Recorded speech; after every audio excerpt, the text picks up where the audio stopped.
Waiting. It seems like we're all waiting for something. To get COVID or not, to get the test results, to finish isolation, and maybe even those bigger things in life. You might be waiting to finish school, to get married, to have children, waiting for children to move out, waiting for spring to come, for birthdays, for healing, waiting for those tough seasons to end. Waiting can be really hard. Even God waits for us to spend time with Him.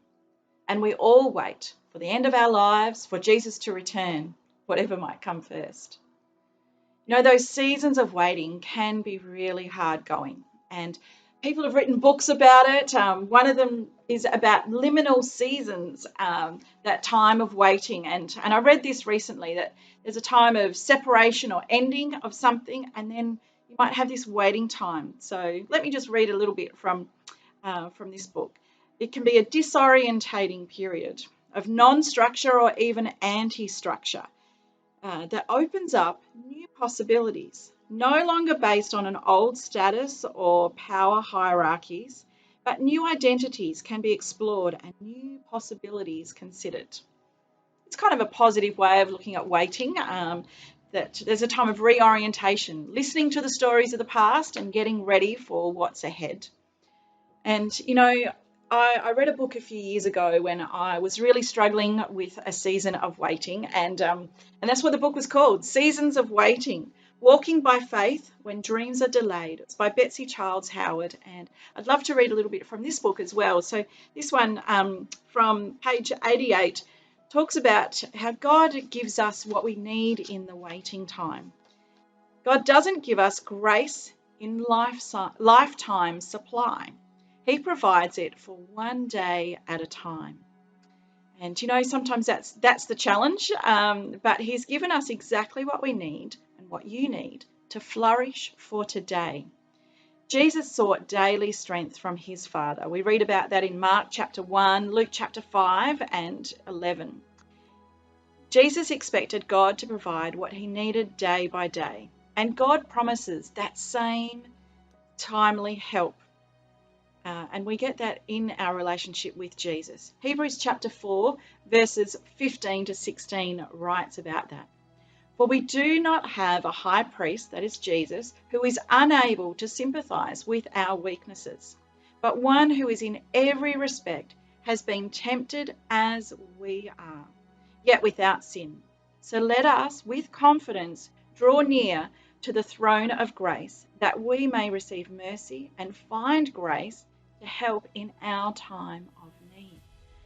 We can ask Him. God has promised to supply what we need when we need it. He hasn't equipped us for all the hypotheticals, the things of what might happen, but He has given us what we need day by day.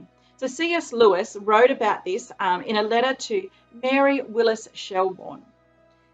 In his old English language, he said, "It is seldom the present and the actual that is intolerable.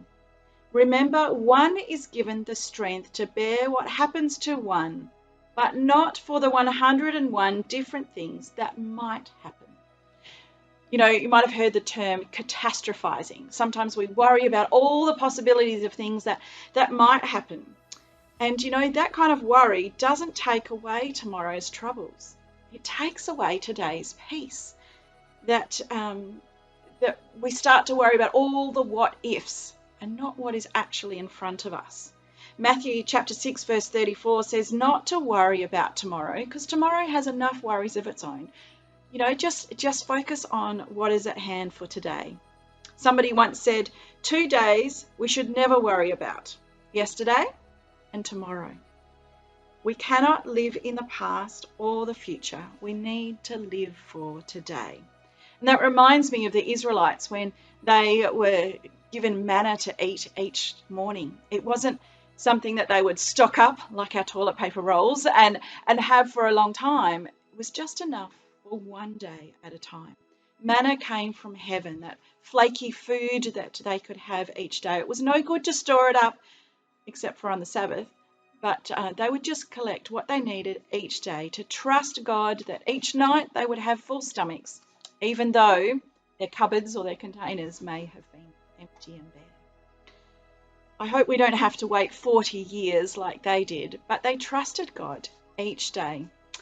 Some days they struggled, but they got through. And so I just want to finish off with some words that I have sitting next to one of my favourite chairs to sit and spend time with God. And it's from Psalm 40, verses 1 to 3. I waited patiently for the Lord. He turned to me and heard my cry. He lifted me out of the slimy pit, out of the mud and the mire. He set my feet on a rock and gave me a firm place to stand. He put a new song in my mouth, a hymn of praise to our God. Many will see and fear or respect the Lord and put their trust in him. And I hope that's what you're able to do. Whatever you might be waiting on, whatever season you're in, that you can trust in the Lord one day at a time.